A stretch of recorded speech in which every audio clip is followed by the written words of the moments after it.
Les corps sont extraits des décombres. De nombreuses victimes restent encore ensevelies sous les ruines des maisons d'Al-Jadida.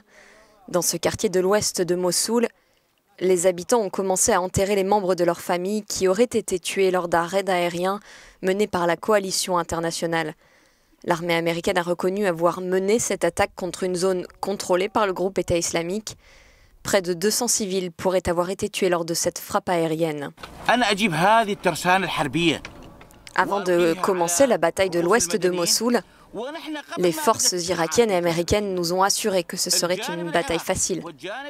C'est pourquoi les gens ne quittaient pas leur maison, ils se sentaient en sécurité, ils ne savaient pas qu'ils seraient bombardés.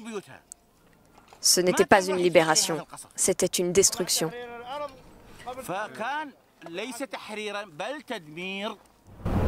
L'offensive soutenue par les États-Unis pour chasser le groupe État islamique de Mossoul entre maintenant dans son 6e mois. L'armée irakienne a repris la majorité de la ville, dont l'intégralité de la partie est. Près de 600 000 civils se trouveraient dans les zones encore tenues par le groupe État islamique, qui représente environ 60% de Mossoul-Ouest. Les habitants fuyant les conflits racontent que les djihadistes se cachent parmi la population locale, compliquant l'action de la coalition au sol et dans les airs. Pour accroître ses capacités de frappe, l'armée de l'air irakienne vient de se doter de 4 avions de chasse F-16 américains.